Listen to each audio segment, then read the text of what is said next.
Bismillahirrahmanirrahim. Assalamualaikum warahmatullahi wabarakatuh.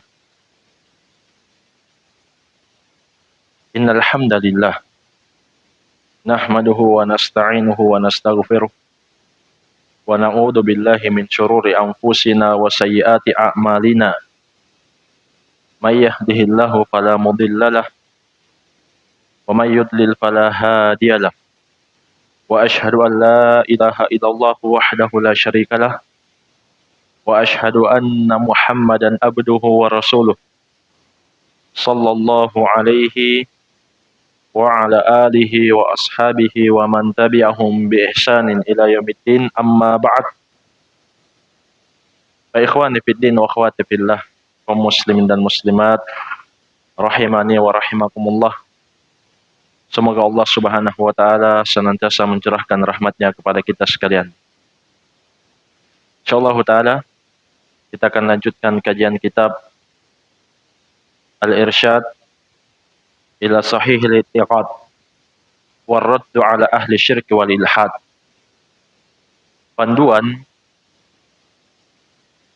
dalam berakidah yang benar serta sanggahan bagi pelaku syirik dan penyimpangan, yang disusun oleh Fadilatul Syekh Al-Allamah Profesor Dr. Saleh bin Fauzan bin Abdullah Al-Fauzan hafizahullah taala, yang menjadi mufti Saudi saat ini. Kata beliau rahimahullah, atau kata beliau hafizahullah, wa qala ta'ala, dan Allah Subhanahu wa taala berfirman, wa laqad ba'atsna fi kulli ummatin rasulan an i'budullah wajtanibut taghut. Allah Subhanahu wa taala berfirman dalam surah An-Nahl ayat yang ke-36, sungguh benar-benar kami telah mengutus pada tiap umat seorang rasul, agar supaya rasul tersebut menyerukan, mengajak sembah Allah yang satu saja dan jauhilah at-taghut. Taghut maknanya kata para ulama, kullu ma ubida min dunillah wa huwa radin. Semua yang diibadahi selain Allah dalam keadaan dia ridho. Jadi semua yang diibadahi selain Allah, jika dia ridho, senang, setuju, bahkan mengajak, maka dia adalah taghut. Apapun posisinya, walaupun dia masyarakat biasa, punya hubungan kerabat dengan Nabi atau tidak, kalau dia ridho untuk diibadahi, maka dia taghut. Dan jamaah sekalian, Nabi kita yang mulia Muhammad sallallahu alaihi wasallam mengatakan, man abata'a bihi amaluhu lam yusri bihi nasabuhu. Siapa yang lambat ibadahnya, lambat amalannya, maka tidak akan dibantu oleh keturunannya, nasabnya. Walaupun dia punya hubungan kerabat dengan Nabi, kalau dia menyelisihi sunnah, menyelisihi ajaran Rasulullah SAW, maka hubungan kerabat tersebut tidak bermanfaat. Apalagi jamaah sekalian, sebagian yang mengaku punya hubungan kerabat dengan Nabi sampai berpesan kepada sebagian pengikutnya, kalau nanti ditanya di kubur, mar rabbuk, siapa Rabbmu? Maksudnya siapa yang kamu ibadahi ketika di dunia? Maka kata orang ini, jawab saja Habib Abdullah bin Al-Haddad. Ini penyimpangan dalam akidah. Jamaah sekalian, jawaban yang benar, siapa yang kamu ibadahi di dunia adalah Rabbi Allah. Rabbku adalah Allah yang disembah karena cinta dan pengagungan. Apa makna nama Allah? Allah itu lafzul jalalah. Maknanya adalah al-ma'luhul ma'bud mahabbatan wa ta'ziman. Allah maknanya adalah yang diibadahi, yang disembah karena cinta dan pengagungan. Kenapa kita menyembah Allah? Karena kita cinta dan mengagungkan Allah. Itu makna Allah. Jadi, siapa saja yang mengajak, setuju, ridho, jika diibadahi, maka dia togut. Adapun Nabi Isa alaihissalam, beliau bukan togut. Sebab beliau tidak pernah ridho untuk diibadahi. Walaupun hari ini ada sekitar miliaran manusia yang menyembah beliau, yang beribadah kepada beliau. Tapi beliau tidak pernah menjadi togut. Karena beliau tidak ridho disembah. Bahkan dakwah Nabi SAW sama dengan dakwah Nabi Muhammad SAW. Apa kata Nabi SAW kepada Bani Israel? Ya Bani Israel, u'budullah Rabbi wa Rabbakum. Wahai Bani Israel, sebab Nabi Isa diutus untuk Bani Israel. Bani Israel itu turunannya Nabi Ya'qub alaihissalam. Semua Nabi yang berasal dari Ya'qub itu nabinya Bani Israel. Sampai kepada Isa alaihissalam. Adapun Nabi kita yang mulia Muhammad sallallahu alaihi wasallam itu dari turunan Ismail alaihissalam. Dan para ulama sepakat tidak ada perbedaan pendapat bahwa Nabi dan Rasul yang paling mulia adalah Nabiullah Muhammad sallallahu alaihi wasallam. Jadi kata Nabi Isa, wahai Bani Israel, u'budullah, beribadahlah kalian semua hanya kepada Allah. Rabbi wa Rabbakum, Tuhanku dan Tuhannya kalian. Inilah jamaah sekalian ajaran Nabi Isa yang asli, yang mereka sebut Yesus. Sembah Allah, Tuhanku dan Tuhannya kalian. Jadi Nabi Isa alaihissalam tidak pernah mengajak untuk menyembah dirinya. Justru beliau juga menyembah Allah dan memerintahkan untuk menyembah Allah Subhanahu wa taala, Rabb Nabi Isa dan Rabb seluruh manusia. Kemudian kata beliau, penulis hafizahullah, fa kullur rusul ja'u bid-da'wati ila hadhihi al-aqidah wa kullul kutub al-ilahiyati nazalat li bayaniha wa bayani ma yubtiluha wa yunaqiduha aw yunqisuha wa kullul mukallafin minal khalqi umiru biha. Semua rasul datang untuk mengajak kepada akidah Islam ini. Semua kitab yang Allah turunkan untuk menjelaskan akidah ini dan menjelaskan lawannya yang bisa menghancurkan, membatalkan akidah Islam atau minimal menguranginya. Setiap orang yang dibebani syariat diperintah untuk berakidah dengan akidah Islam. Jadi jamaah sekalian, Islam itu kalau bermakna umum adalah beribadah hanya kepada Allah yang satu saja. Adapun Islam bermakna khusus adalah syariat yang dibawa oleh Muhammad sallallahu alaihi wasallam. Para nabi dan rasul semua misinya satu, supaya mengajak seluruh makhluk, seluruh manusia untuk mengesahkan Allah dalam ibadah. Hanya saja syariat mereka berbeda-beda. Syariat mereka berbeda-beda.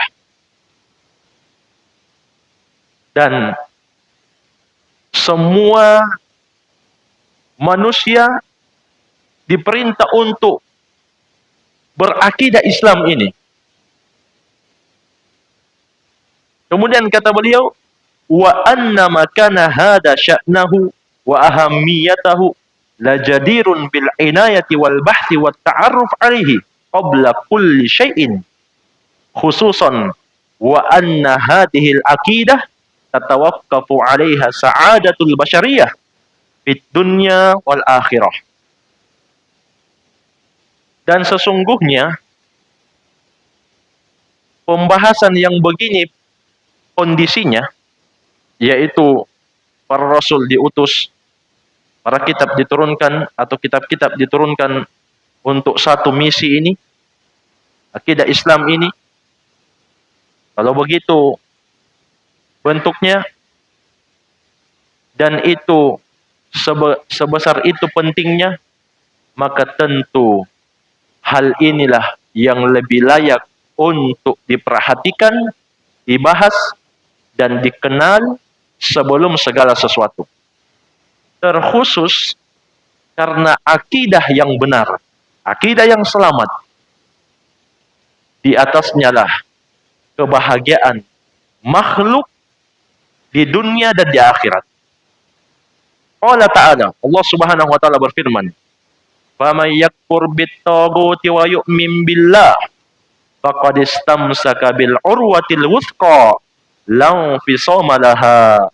Allah Subhanahu wa Ta'ala berfirman, barang siapa yang menyalahkan tagut. Apa tadi makna tagut? Siapa yang bisa jawab? Ada hadiah ini. Apa makna tagut tadi? Karena sebagian orang salah paham. Kalau mendengar kata tagut, langsung mereka tunjuk hidung di istana pemerintahan. Subhanallah. Seakan yang menunjuk ini tidak bisa jadi tagut. Jamaah sekalian, semua yang melampaui batas itu bisa jadi tagut.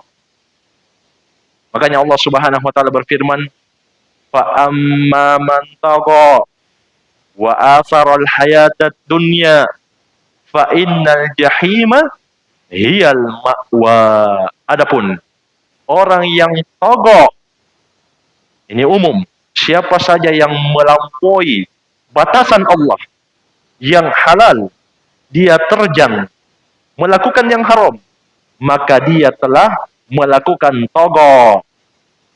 Maka kata Allah, siapa yang tagha, lewat batas, dan lebih mengutamakan kehidupan dunia, artinya lupa ibadah.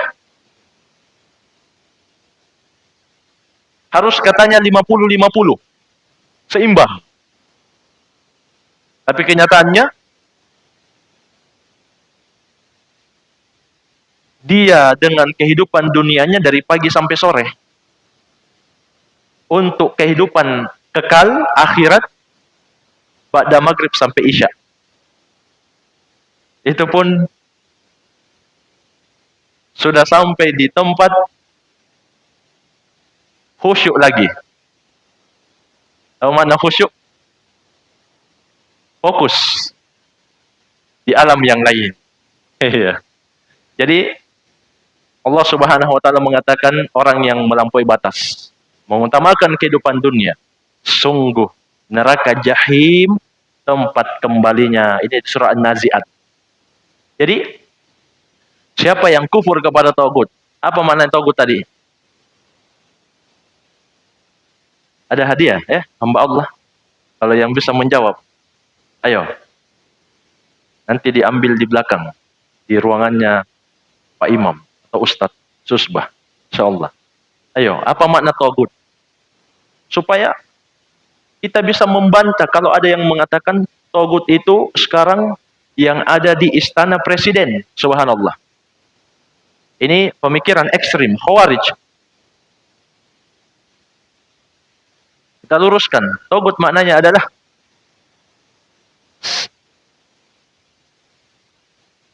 segala sesuatu yang disembah dan dia ridho. Ahsanta. Semua yang disembah selain Allah dan dia ridho, setuju, itu togut. Iya. Insyaallah sebentar. Barakallahu fiik. Jazakumullah khairan. Jadi kata Allah, siapa yang kufur kepada semua yang disembah selain Allah dalam kondisi dia ridho, wa yu'min billah, dan hanya beriman kepada Allah, maka sungguh kata Allah, faqad istamsaka bil urwatil wuthqa, dia telah berpegang teguh pada tali yang sangat kuat, lam fisama laha, yang tidak akan mungkin pernah putus. Ini di surah Al-Baqarah ayat yang ke-256. Para ulama ahli tafsir mengatakan al-urwah al-wuthqa adalah la ilaha illallah. Tali yang sangat kuat yang dimaksud dalam ayat ini adalah kalimat tauhid, la ilaha illallah. Makna la ilaha illallah adalah la ma'budah haqqun illallah. Tidak ada yang berhak diibadahi kecuali Allah Subhanahu wa taala. Itu makna la ilaha illallah. Itulah al-urwa al-wuthqa yang tidak akan pernah putus. Karena itu jamaah sekalian, Allah Subhanahu wa taala juga memerintahkan langsung Nabi Muhammad, fa'lam annahu la ilaha illallah. Maka berilmulah wahai Muhammad tentang la ilaha illallah. Beliau tidak disuruh dulu berilmu tentang sholat, tidak. Kalau mengajak orang sholat, tapi orang itu masih pakai jimat, dan meyakini bahwa jimat itulah yang langsung melindungi dia dari sweeping polisi, maka ini bisa sampai tingkatan syirik akbar. Jadi sebagian orang ada keyakinannya seperti itu jamaah sekalian. Kalau kamu pakai jimat ini, biar ada sweeping, kamu selamat. Tidak dilihat polisi. Ternyata dia naik sepeda. Biar dilihat tidak ditangkap. Kalau dia meyakini jimat itu yang menolong dia, bukan lagi sebab, maka ini syirik akbar. Kenapa? Karena sudah menyamakan Allah dengan benda mati. Jimat itu jamaah sekalian digulung-gulung, dilipat, dibuang di got. Tidak bisa membahayakan sedikit pun juga. Jadi tidak bisa mendatangkan bahaya, tidak bisa memberi manfaat. Lucunya, ada yang jual jimat yang bisa membuat kaya 7 turunan. Dijual cepat karena butuh dana. Ini bertentangan dengan akal sehat. Demikianlah perbuatan syirik. Membuat akal sehat itu tertutup. Dan Nabi SAW mengatakan, man allaqa tamimatan faqad asyrak. Siapa yang pakai jimat, sungguh dia telah syirik. Syirik asgar asalnya, syirik kecil. Kalau dia masih menganggap itu hanya sebab. Ini anak bayi, Allah yang lindungi dia dari gangguan jin. Cuma melalui peniti ini, atau bawang ini syirik kecil hukumnya. Karena dia masih meyakini Allah yang menjaga. Dan jamaah sekalian, perlu diketahui, jin, setan, itu tidak bodoh-bodoh amat. Masa dia takut sama peniti, takut sama bawang? Jin itu punya kemampuan untuk bersusun sampai ke langit, mencuri dengar berita yang dibahas oleh para malaikat. Banyaknya itu jin, halusnya badannya, bisa terbang. Kalau cuma sampai Makassar BTP kecil.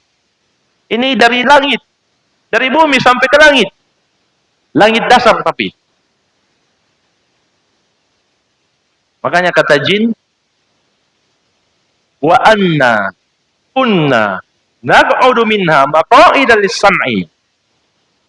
Dulu kami punya tempat nongkrong di langit yang paling bawah. Karena langit ada 7 lapis. Dan disebutkan dalam riwayat, jarak antara satu langit dengan langit berikutnya sejauh 500 tahun perjalanan. Kata jin, dulu kami memang punya tempat nongkrong di langit paling bawah. Itu sebelum dijaga. Fama yastami'il an yajid lahu shihabar rasada. Kemudian jin menceritakan, kalau sekarang kita mau dengar curi dengar berita, dia akan mendapati potongan bintang yang siap melempar. Jadi yang jatuh itu jin, bukan bintang. Jangan bilang, ayo kita berdoa, karena ini waktu mustajabah. Tidak, itu musyrik. Kenapa? Minta kepada selain Allah itu berarti beribadah, berdoa kepada selain Allah. Berdoa kepada selain Allah berarti beribadah kepada selain Allah. Beribadah kepada selain Allah, hancur. La ilaha illallah. Tidak ada manfaatnya. Jadi inilah panduan berakidah yang benar. Berdoa itu hanya kepada Allah. Takut hanya kepada Allah. Bertawakal, berharap hanya kepada Allah yang satu saja. Baik, kemudian kata penulis hafizahullah, wa makna dalika anna man afalat yaduhu min hadhil aqidah fa innahu yakunu mutamassikan bil awham wal batil. Kalau begitu, kata Syekh Shalih Al-Fauzan hafizahullah, makna dari pembahasan sebelumnya, siapa yang hilang tangannya, maksudnya dia hilang dari akidah benar ini, sesungguhnya hakikatnya dia hanya berpegang pada sangkaan-sangkaan dan kebatilan. Jadi kita sudah jelaskan, akidah yang benar adalah akidah yang dibangun di atas Al-Quran dan As-Sunnah, ala fahmi salafil ummah. Tapi siapa yang tidak berpegang dengan akidah yang benar ini, maka sesungguhnya dia hanyalah berpegang pada sangkaan-sangkaan dan kebatilan. Famada ba'dal haqqi illa dhalal, kata beliau. Tidak ada setelah kesesatan, tidak ada setelah petunjuk kecuali kesesatan. Jadi cuma ada dua, kalau bukan petunjuk, kesesatan. Kemudian Allah Subhanahu wa taala mengatakan, "Dzalika bi annallaha huwal haqqu wa anna ma yad'una min dunihi huwal batil." Yang demikian itu karena Allah dialah yang disembah dengan benar. Dan semua yang mereka ibadahi selain Allah adalah sembahan yang salah. Dalam surah Al-Hajj di ayat yang ke-62. Wa bittali yakunu masiruhu ilan nar wa bi'sal qarar. Kemudian kata beliau hafizahullah, kemudian setelah dia berpegang pada sangkaan dan kebatilan, maka akidah yang seperti itu tempat kembalinya neraka, dan itulah seburuk-buruk tempat kembali. Kemudian kata beliau hafizahullah menjelaskan apa makna akidah. Wal aqidatu maknaha, akidah itu maknanya ma yusaddiquhul abdu wa yadinu bihi. Apa yang ditasdik, diyakini, dibenarkan oleh seseorang dan dia beragama dengannya, itu akidah. Jadi kalau ada orang yang dengar burung hantu hinggap di atas rumahnya, kemudian dia punya keyakinan akan ada orang yang wafat, berarti itu akidah dia.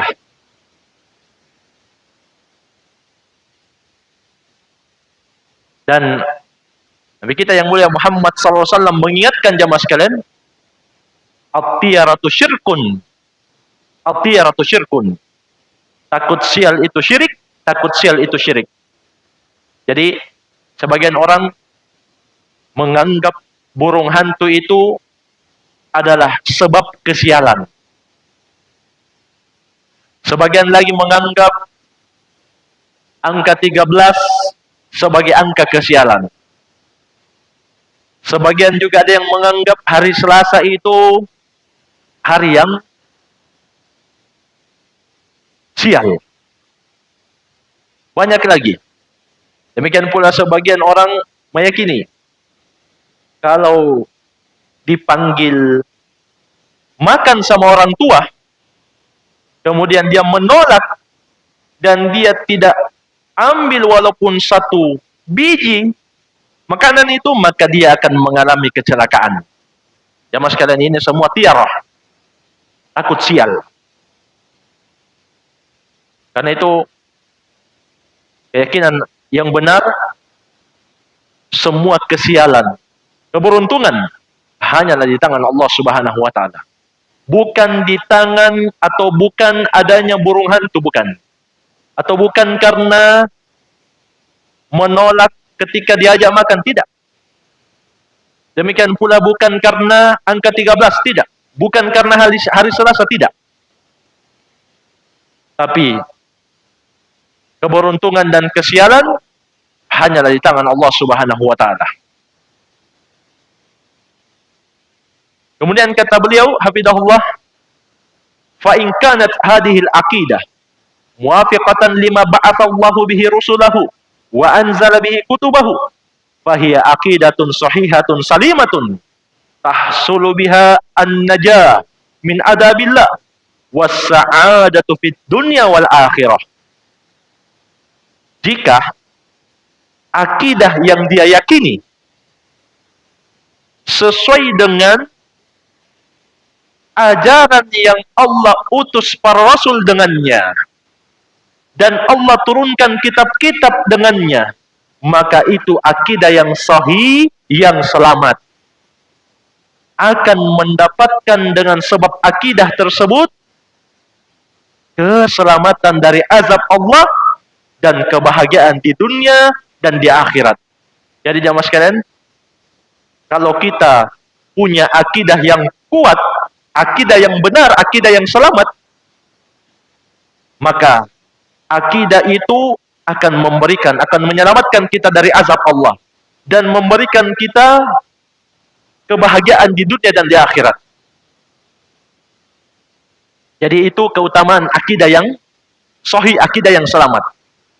Maksudnya akidah yang selamat, selamat dari syirik besar maupun syirik kecil. Nanti Syekh juga akan sebutkan. Itu maksudnya akidah yang selamat. Akidah yang sahih maksudnya apa? Akidah yang dibangun di atas dalil, bukan dibangun di atas sangkaan. Karena itu Allah Subhanahu wa taala berfirman, "Alladzina amanu wa lam yalbisu imanahum bidzulmin, ulaika lahumul amnu wa hum muhtadun." Orang-orang yang beriman dan tidak mencampurkan keimanannya, akidahnya dengan kezaliman sedikit pun juga, maka mereka inilah, kata Allah, orang-orang yang akan mendapatkan keamanan dan petunjuk selalu. Jadi keamanan dan petunjuk didapatkan dengan akidah yang benar. Dan kezaliman yang dimaksud dalam ayat tadi adalah kesyirikan kepada Allah.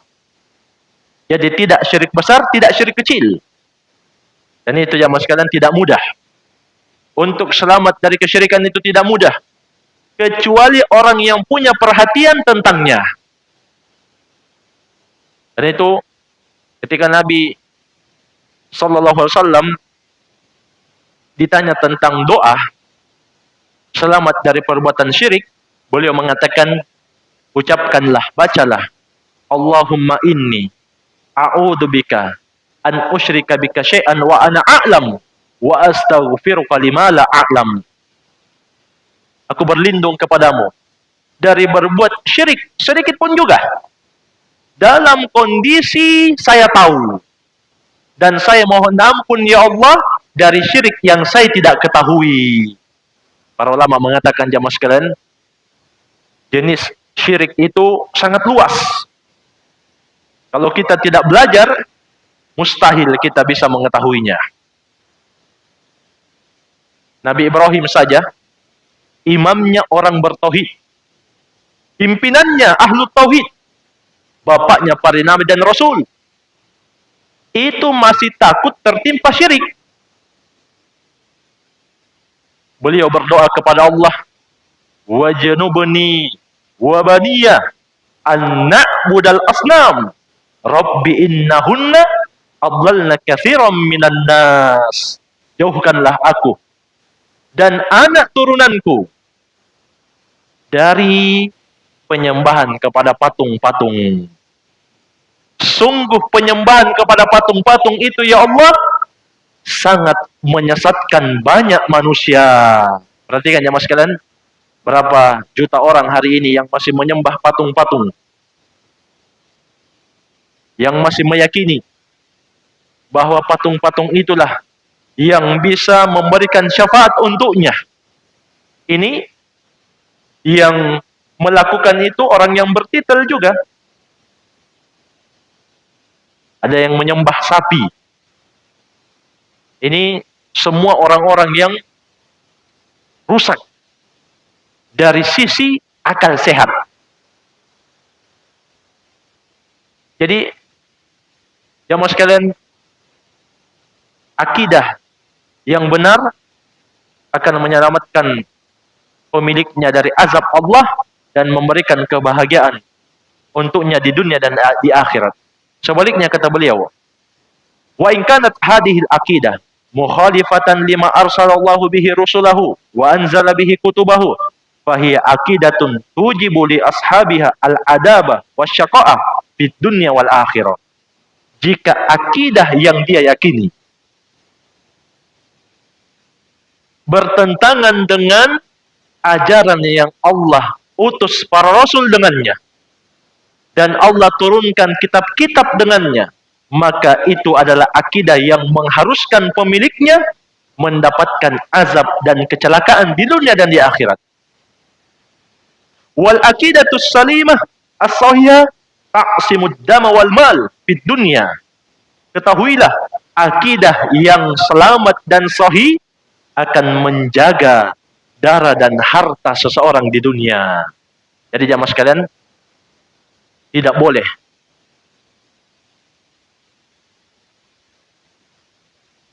seseorang itu menumpahkan darah dan mengambil harta orang yang mengucapkan la ilaha illallah.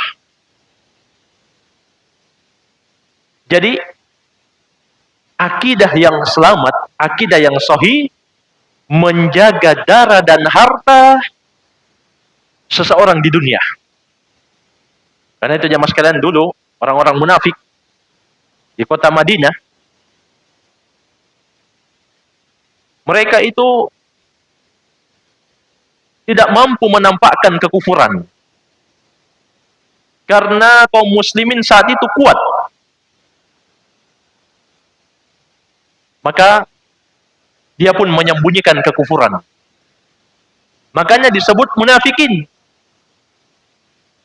Munafik itu artinya adalah alladzina yudhiruna annahum muslimun wa hum kufar.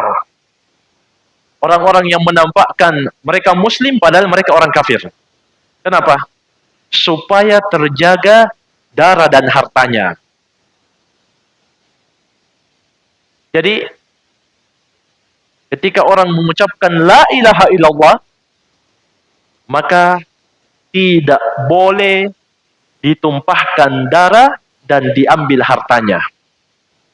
Makanya di kisah Usama bin Zaid itu, ketika beliau membunuh orang yang mengucapkan la ilaha illallah, Nabi SAW marah besar kepada beliau. Jadi ketika Usama bin Zaid sudah menghunuskan pedangnya di hadapan orang ini, saat itu orang ini mengatakan la ilaha illallah. Tapi Usama bin Zaid tetap membunuh orang ini. Maka Nabi marah besar. Kemudian Usama ditanya, kenapa kamu bunuh? Kata Usama bin Zaid radhiyallahu anhuma, dia itu mengucapkan la ilaha illallah ya Rasulullah, cuma terdesak. Cuma karena takut dengan pedang. bukan karena jujur. Maka apa kata Nabi jamaah sekalian? Afala syaqaqta qalbahu, afala syaqaqta an qalbihi hatta ta'lama aqalaha amla. Apakah kamu sudah membelah hatinya sehingga kamu tahu itu maksudnya mengucapkan la ilaha illallah? Kemudian Nabi ingatkan Usama, kaifa tasna'u bila ilaha illallah idza ja'at yaumal qiyamah. Bagaimana kamu bertanggung jawab dengan la ilaha illallah jika dia datang pada hari kiamat menuntutmu? Para ulama menjelaskan jamaah sekalian, berdasarkan hadis ini, maka seseorang yang mengucapkan la ilaha illallah dihukumi zahirnya. Tidak kita dibebani mengetahui batinnya, tidak. Apakah dia mengucapkan la ilaha illallah jujur atau tidak, itu bukan urusan kita. Makanya Usama mengatakan, istaghfirli ya Rasulullah. Mohonkan ampun kepada Allah untuk ya Rasulullah. Nabi cuma ulang, tidak menambah, tidak mengurangi kata-katanya. Bagaimana kamu nanti menghadapi la ilaha illallah yang dia ucapkan jika datang pada hari kiamat? Kata Usama bin Zaid, duhai seandainya saat itu saya belum masuk Islam. Saking menyesalnya beliau membunuh orang yang mengucapkan la ilaha illallah. Jadi kita tidak dibebani untuk memeriksa hati orang. Siapa yang mengucapkan la ilaha illallah, kita hukumi dia sebagai muslim. Itu zahirnya. Wa tuharrimu li'tida alaihima wa intihakahuma bighairi haqqin. Kemudian kata Syekh Shalal Al-Fauzan, akidah yang sahih, akidah yang selamat juga mengharamkan pelampauan batas kepada darah dan harta seorang muslim dan melanggarnya tanpa hak. Tanpa hak maksudnya itu jamaah sekalian, tidak boleh seseorang diambil hartanya kecuali ada dalilnya. Seperti hartanya itu sudah wajib zakat, dan tidak boleh seseorang dijatuhkan hukuman mati kecuali hak atasnya. Maksudnya apa? Kecuali dia pantas menerima hukuman mati. Seperti dia mendapatkan hukuman mati karena dia juga membunuh, maka dia juga pantas untuk dihukum mati. Karena itu, kama qala Nabi sallallahu alaihi wasallam, ini yang terakhir, sebagaimana kata Nabi sallallahu alaihi wasallam, umirtu an uqatilan nas hatta yaqulu la ilaha illallah. Aku diperintah, kata Nabi, untuk memerangi manusia sampai mereka mengucapkan la ilaha illallah. Fa idza qaluha asamu minni dima'ahum wa amwalahum illa bihaqqiha. Jika mereka sudah mengucapkan la ilaha illallah, maka terjagalah, amanlah darah dan hartanya dari peperangan kecuali dengan haknya. Maksudnya itu tadi, kalau dia membunuh dikisos, juga dihukum mati. Hartanya wajib dikeluarkan jika memang ada sebab yang mewajibkan, seperti wajibnya zakat harta. Baik. Jemaah sekalian, ini mungkin yang bisa kita ambil pada malam hari ini. Semoga bermanfaat. Barangkali yang perlu dipertanyakan, saya persilakan. Wallahu a'lam.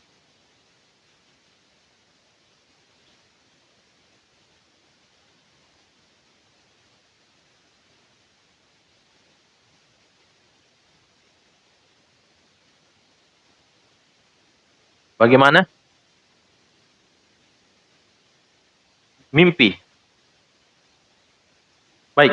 Jemaah sekalian, ini pernah ditanyakan ke Al-Allamah Al-Fauzan hafizahullah tentang mimpi.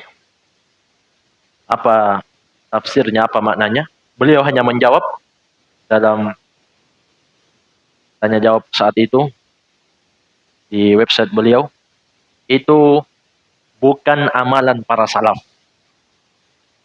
Jadi sibuk untuk mengetahui takwil mimpi, sibuk untuk mengetahui apa makna mimpi saya tadi malam, atau apa makna mimpi saya seperti ini, itu bukan amalan salaf. Itu bukan amalan para ulama salaf. Maksudnya dari kalangan sahabat, tabi'in, dan tabi'ut tabi'in. Kalau begitu, jauhi. Dan para ulama juga mengatakan jamaah sekalian, tidak akan membahayakan kita sedikit pun juga mimpi buruk tersebut jika kita bertakwa kepada Allah. Allah Subhanahu wa taala berfirman, "Wa may yattaqillah yaj'al lahu makhraja wa yarzuqhu min haitsu la yahtasib." Barang siapa yang bertakwa kepada Allah, maka Allah akan berikan untuknya jalan keluar dari semua permasalahannya, dan Allah akan memberikan rezeki kepadanya dari arah yang tidak disangka-sangka. Jadi selama kita bertakwa, tidak akan membahayakan mimpi buruk sedikit pun juga. Baik, ini wallahu alam. Ada yang lain, saya persilahkan. Ya, makasih. Mungkin sudah pernah ada yang tanya kayak gitu, Pak Ustaz, tapi tidak apa-apa, saya mengulangi. Ini mengenai di masyarakat kita, Pak Ustaz, masih ada masyarakat yang biasa pergi ke dukun, ya, untuk meminta untuk olah penyakitnya. Maksudnya ini dukun menggunakan izin, ya, atau dia datang meminta-minta kalau dia lulus pegawai atau lulus bupati, dia, ya, dan dia terbukti, Pak Ustaz, sehingga masyarakat percaya. Gimana ini, Pak Ustaz, mau petunjuknya? Baik. Jemaah sekalian, imamnya orang bertauhid, Imamul Hunafa, Nabi Ibrahim alaihissalam, bapaknya para nabi dan rasul, yang Nabi Muhammad diperintah untuk mengikuti agama beliau. Apa kata Nabi Ibrahim? Allah sebutkan dalam Al-Quran, "Wa idza maritu fahuwa yashfin." Jika saya sakit, kata beliau, maka dia Allah yang akan menyembuhkanku. Jadi itu akidah Islamiyah, akidah yang sahihah, yang selamat. Kalau orang sakit, yang menyembuhkan adalah Allah. Tapi bukan juga berarti tidak menempuh sebab. Bukan, tidak. Jangan salah paham. Sebab sebagian orang yang keluar dakwah sampai berbulan-bulan, kalau ditanya, pulang-pulang mau itu bapak nah, sakit anakmu di rumah, ada Allah yang menyembuhkan. Sakit mamanya di rumah, ada Allah yang menyembuhkan. Tapi dia tidak siapkan obat. Ini bukan tawakal, tapi malas. Perhatikan jemaah sekalian. Ketika sahabat mau parkir kendaraannya, ontanya, kata sahabat ini, "Ursilu naqati wa atawakkal ya Rasulullah." Ini onta kendaraan, saya lepas baru saya tawakal, begitu? Apa kata Nabi jamaah sekalian? La, tidak, bukan itu tawakal.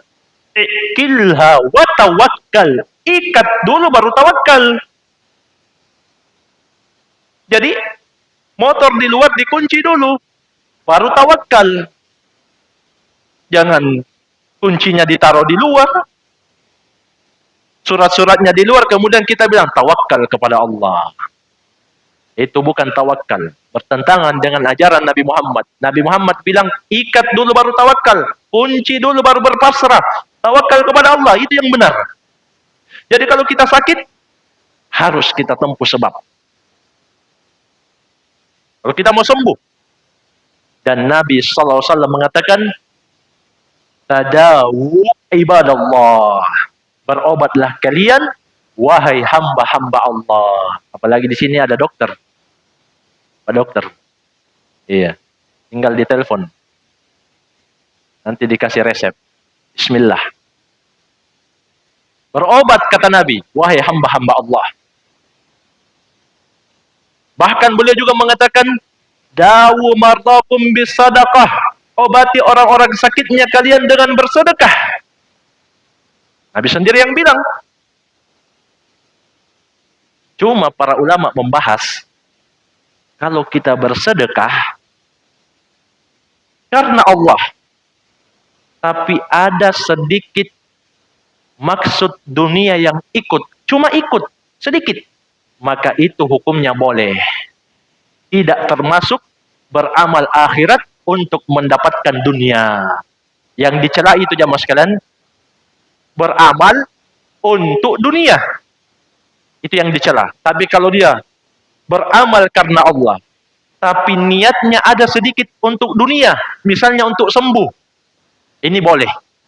Kenapa boleh? Karena Nabi sendiri yang bilang, obati orang sakitnya kalian dengan bersedekah.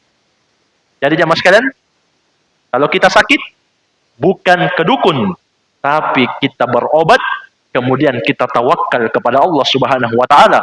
Dan Allah Subhanahu wa taala mengatakan, "Wa 'alallahi fatawakkalu in kuntum mu'minin." Hanya kepada Allah. Kalian harus gantungkan hati kalian, bukan kepada dukun. Jika kalian beriman. Jika kalian beriman, tawakal kepada Allah. Minta kesembuhan kepadanya. Lalu tempuh sebab. Demikian pula, orang yang mau sukses. Mau jadi bupati, mau jadi gubernur, mau jadi pegawai, datang ke dukun. Jamaah sekalian, secara logika, itu tidak masuk akal. Kenapa? Sebab kalau bisa jadi bupati, dukun yang duluan jadi bupati. Kenapa dia tidak mau jadi bupati? Dia pinjam dulu uang, baru dia pakai mantra-mantranya. Dia kan bisa jadi bupati, nanti jadi bupati dia bayar itu utangnya. Kan begitu. Kalau kita mau berpikir secara logis. Tapi jamaah sekalian, yang namanya akidah yang selamat, itu hanya didapatkan dengan cara belajar. Sebagaimana kata Nabi SAW, innamal ilmu bitta'allum wal fiqhu bittafaqquh. Sesungguhnya ilmu itu, termasuk akidah yang benar, akidah yang selamat, hanya didapat dengan cara belajar. Demikian pula fikih, hanya didapat dengan berusaha untuk memahami. Tidak ada ceritanya jamaah sekalian. Orang yang baru hijrah, baru tobat, kemudian bertapa di goa 40 hari, pulang tiba-tiba jadi ulama. Tidak ada ceritanya. Atau mungkin bisa transfer ilmu. Ditulis di kertas, kemudian digulung-gulung, direndam di air, kemudian diminum airnya langsung jadi ulama. Tidak mungkin. Kenapa? Sebab Nabi mengatakan ilmu dengan belajar, fikih dengan berusaha untuk memahami. Dan yang terakhir jamaah sekalian, lebih mengerikan. Orang yang datang ke dukun, tidak diterima sholatnya 40 hari. Jadi dia sholat wajib tetap. Tapi tidak ada pahalanya. Sebagaimana kata Nabi SAW, man ata kahinan aw arrafan fasa'alahu an syai'in lam tuqbal lahu salatun arba'ina yauman. Siapa yang mendatangi kahin? Kahin itu orang sok tahu apa yang mau terjadi di masa depan. 2012 akan kiamat. Sebelum 2012 yang bilang ini mati. Ada lagi yang bilang nanti pindah 2022. Ditunda. Ini sudah 2025. Sudah ada yang pesan perumahan di mana itu? Di bukit-bukit. Biar tidak didapat Dajjal. Subhanallah. Ini memperbodoh umat. Makkah dan Madinah cuma itu yang tidak dimasuki Dajjal. BTP dan sekitarnya masuk. Jadi biar di bukit mana jamaah sekalian akan didatangi Dajjal. Jadi kalau dia datang bertanya kepada kahin ini, kahin itu berusaha menebak masa depan. Atau arraf itu kata para ulama orang yang sok tahu barang-barang hilang. Oh, ini anu yang ambil ini. Dia saja yang bilang ini sapinya hilang puluhan ekor, tidak bisa dia dapat. Jadi dia dukun kampung. Sapinya hilang puluhan ekor, dia tidak bisa dapat. Tapi sok tahu cari barang hilangnya orang. Makanya ada yang bilang, kenapa paranormal disebut orang pintar? Karena yang datang orang yang tidak pintar. Baik. Tidak diterima sholatnya 40 hari. Tapi kata Nawawi dia wajib sholat. Yang tidak diterima pahalanya. Di hadits yang lain Nabi katakan, fasaddaqahu bima yaqul. Dia benarkan apa yang dia ucapkan. Ini lebih parah. Itu tadi cuma nanya. Cuma nanya mungkin, Mbah, ini sudah hampir penghujung 2025. Tapi jodoh tak kunjung kelihatan. Kira-kira jodoh saya di mana? Bertanya saja, tidak percaya. Ini tidak diterima sholatnya 40 malam. Kalau dia benarkan bahwa betul orang ini tahu perkara gaib, bisa membaca hati seseorang. Tahu usianya orang, tahu cocok-cocoknya orang. Oh, kamu ini tidak cocok di tempat basah. Kamu cocoknya di tempat kering. Rezekimu itu cocoknya jadi ini, tidak cocok jadi itu. Ini berusaha untuk menebak-nebak nasib orang. Kalau dia benarkan, betul memang, maka dia telah kufur. Faqad kafara bima unzila ala Muhammadin sallallahu alaihi wasallam. Dia telah kufur kepada Al-Quran yang diturunkan kepada Nabiullah Muhammad SAW. Kenapa jamaah sekalian? Sebab Allah Subhanahu wa taala berfirman, "Qul," sampaikan wahai Nabi Muhammad, "la ya'lamu man fis samawati wal ardh al-ghaiba illallah." Tidak ada satupun makhluk, siapapun dia, di langit para malaikat, di bumi manusia dan jin, tidak ada satupun makhluk, kata Allah, yang mengetahui perkara gaib kecuali Allah Subhanahu wa taala. Dan Allah Subhanahu wa taala juga menegaskan, "Wa indahu mafatihul ghaib la ya'lamuha illa huwa." Di sisi Allah, kunci-kunci ilmu gaib itu tidak ada yang mengetahuinya kecuali Dia. Jadi jamaah sekalian, ini nasihat untuk yang masih datang ke orang yang tidak normal, supaya dia menjadi normal. Baik, semoga bermanfaat. Lebih dan kurangnya saya mohon maaf. Wabillahi taufik. Subhanakallahumma bihamdik, asyhadu an la ilaha illa anta astaghfiruka wa atubu ilaik. Walhamdulillahirabbil alamin. Wassalamualaikum warahmatullahi wabarakatuh.